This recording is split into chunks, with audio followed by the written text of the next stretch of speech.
Hello, my name is Karin Maresh. I am an associate professor in the Department of Communication Arts here. I teach theater and gender women's studies and some other fun things too.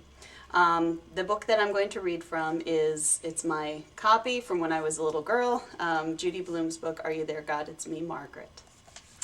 And I'm reading the last couple of chapters. Chapter 24. Mr. Benedict announced that our individual reports on our year-long project would be due next Friday. They wouldn't be graded, so we were to be completely honest and not worry about pleasing him. He hoped we had each learned something of value. On Thursday night, I wrote a letter, May 25th. Dear Mr. Benedict, I have conducted a year-long experiment in religion. I have not come to any conclusions about what religion I want to be when I grow up, if I want to be any special religion at all. I have read 3 books on the subject. They are Modern Judaism, A History of Christianity, and Catholicism, Past and Present. I went to church services at the First Presbyterian Church of Farbrook. I went to the United Methodist Church of Farbrook on Christmas Eve. I attended Temple Israel of New York City on Rosh Hashanah. I didn't say that correctly. Which is a Jewish holiday. I went to confession in St. Bartholomew Church, but I had to leave the confessional because I didn't know what to say. I have not tried being a Buddhist or a Muslim because I don't know any people of those religions. I have not really enjoyed my religious experiments very much, and I don't think I'll make up my mind one way or the other for a long time. I don't think a person can decide to be a certain religion just like that. It's like having to choose your own name. You think about it a long time, and then you keep changing your mind. If I should ever have children, I will tell them what religion they are so they can start learning about it at an early age. 12 is very late to learn. Sincerely, Margaret Ann Simon. On Friday, everybody handed in a thick booklet with a decorated cover. All I had was the letter. I couldn't put that in with the pile of booklets. I was too embarrassed. It looked like I hadn't done any work at all.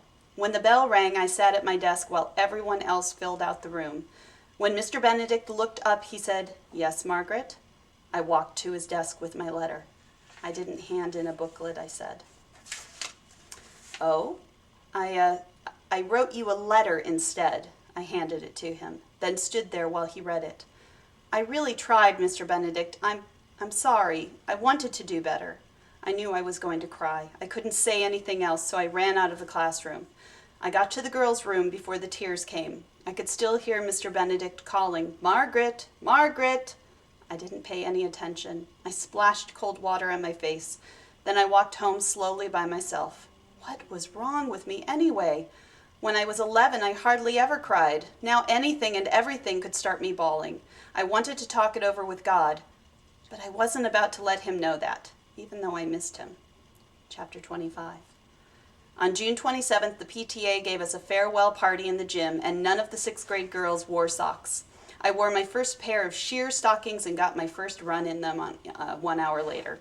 All I could think of was I'd be in the 7th grade in September, and I was growing up.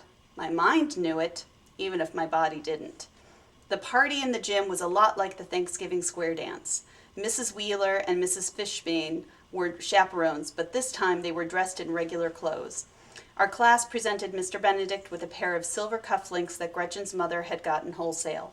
He seemed very pleased because he cleared his throat a lot and sounded like he didn't know what to say except thank you. And that although we hadn't started out to be the greatest 6th grade in the world, we'd come a long way.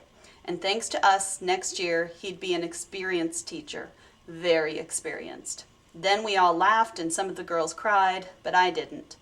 Nancy, Gretchen, Janie, and I had lunch downtown by ourselves and talked about how it would feel to go to junior high.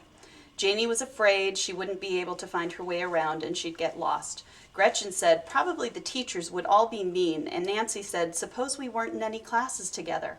And then we all went home and cried. Later that day, my mother started packing my camp trunk. I watched her put the stacks of shorts and polos into it.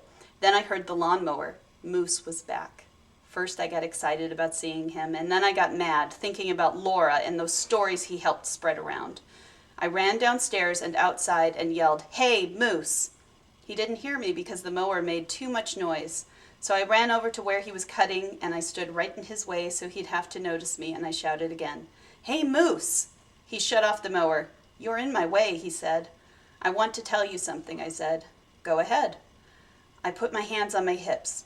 "You know what, Moose? You're a liar. I don't believe you ever took Laura Danker behind the A&P. "Who said I did?" "What do you mean, who said it?" "Well, who?" "Nancy told me that Evan told her that you and Evan—" I stopped. I sounded like an idiot. Moose shook his head at me. "You always believe everything you hear about other people?" he asked. I didn't know what to say. Moose kept talking. "Well, next time, don't believe it unless you see it. Now, if you'll move out of my way, I've got things to do." I didn't move. "You know what, Moose?" I asked. "What now?" "I'm sorry. I thought you were a liar." "You know what, Margaret?" Moose asked me. "No, what?" "You're still in my way." I jumped away, and Moose turned the mower on again. I heard him singing his favorite song about the Erie Canal. I went back into the house. I had to go to the bathroom. I was thinking about Moose and about how I liked to stand close to him. I was thinking that I was glad he wasn't a liar, and I was happy that he cut our grass. Then I looked down at my underpants, and I couldn't believe it. There was blood on them. Not a lot, but enough. I really hollered, "Mom! Hey, Mom! Come quick!" When my mother got to the bathroom, she said, "What is it? What's the matter?" "I got it," I told her. "Got what?" I started to laugh and cry at the same time. "My period! I've got my period!" My nose started running, and I reached for a tissue. "Are you sure, Margaret?" my mother asked. Look at this," I said, showing her my underpants. "My God, you've really got it, my little girl." Then her eyes filled up, and she started sniffling too.